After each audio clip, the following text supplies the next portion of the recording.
Assalamualaikum warahmatullahi wabarakatuh. Selamat datang di English Class pada hari ini.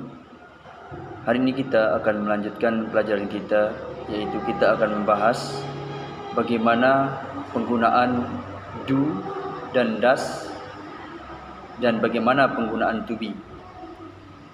Seringkali ini menjadi kebingungan kepada para siswa maupun kita semua ketika kita mencoba untuk menyusun kalimat atau membuat kalimat, bahkan terlebih-lebih dalam berbicara, sehingga para siswa sekalian merasa bingung. Sehingga melalui channel ini kami akan membahas tuntas dengan mata pelajaran bagaimana penggunaan do dan does dan bagaimana penggunaan to be itu sendiri. Baiklah, kepada para siswa sekalian, pertama-tama yang akan kita bahas yaitu kita akan menggunakan do dan does. Perlulah kita ketahui bersama bahwa kita menggunakan do dan does, maka kita harus tahu pasangan subjeknya masing-masing. Do digunakan untuk subjek I, you, they, we. Sedangkan does digunakan untuk subjek she, he, dan it.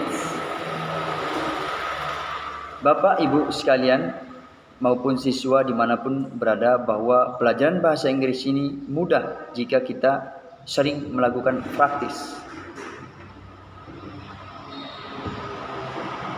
Do digunakan ketika subjeknya I, you, they, we dan kalimatnya adalah kalimat verbal. Yang dimaksud dengan kalimat verbal adalah di mana kalimatnya sudah memiliki kata kerja. Sekali lagi, di mana kalimatnya sudah memiliki kata kerja. Begitu juga dengan does, akan tetapi does digunakan oleh subjek he, she, it, dan juga dalam kalimat verbal.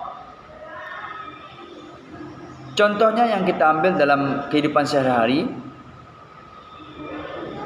saya pergi ke sekolah setiap hari. Maka kalimat positifnya I go to school every day. I adalah subjek, go adalah predikat, school adalah objek, dan everyday adalah kata keterangan waktu. Itu tadi adalah kalimat positif. Ketika kita membuat kalimat negatif, maka di sini berlaku do. Contohnya, I don't go to school every day. Once again, I don't go to school every day. Kita tidak menggunakan does. Kenapa begitu? Karena subjeknya adalah I, saya, pasangannya I do. Untuk membuat kalimat negatif, maka do berada di depan. Untuk membuat kalimat tanya, maksudnya Bapak Ibu, maka do-nya harus berada di depan. Apakah saya pergi ke sekolah setiap hari? Do I go to school every day? Nah, inilah penggunaan do. Sekali lagi, do digunakan pada kalimat verbal, di mana kalimatnya sudah memiliki kata kerja. Jadi kita tidak bilang I'm go to school every day. Secara grammar ini salah. Nah, maka tidak usah pakai to be karena kalimatnya kalimat verbal. I go to school every day. Nah, ini adalah di dalam simple present tense. Nah, selanjutnya bagaimana penggunaan does? Sekali lagi, does digunakan oleh subjek he, she, dan it. Contoh dalam kalimat she goes to school every day. She goes to school every day. Kenapa dia pakai es? Perhatikan para siswa sekalian, apabila subjeknya orang ketiga tunggal she, he, dan it, maka kata kerjanya ditambahkan s atau es.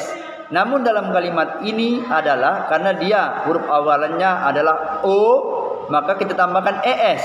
She goes to school every day. Nah, ketika kita membuat kalimat negatif, maka tidak ditambahkan es, dia kembali ke bentuk semula. Kata kerja bentuk pertama yaitu go. Contohnya, she doesn't go to school every day. Begitu juga dengan kalimat tanya interrogative sentence. Does she go to school every day? Nah, disinilah yang membuat para pelajar maupun kita semua kebingungan. Oleh karena itu, jangan lupa subscribe channel ini di YouTube LPP At-Taubah. Oke. Nah, selanjutnya kita akan bahas yaitu to be. Di mana to be itu berfungsi sebagai kata kerja bantu yaitu helping verb. Di sini seringkali pembicara maupun para pelajar kebingungan ketika dia bilang saya pergi ke sekolah. Contohnya, I'm go to school every day. Incorrect. Ini salah ya. Seharusnya I'm going to school every day. Nah, ini adalah kalimat simple present continuous. Nah, disinilah ditambahkan to be ketika ditemukan to be diikuti oleh kata kerja tapi plus ing. Boleh kita ngomong I'm going to school every day. Saya sedang pergi ke sekolah setiap hari. Ketika kita membuat kalimat negatif, I'm not going to school every day. Dan interrogative sentence,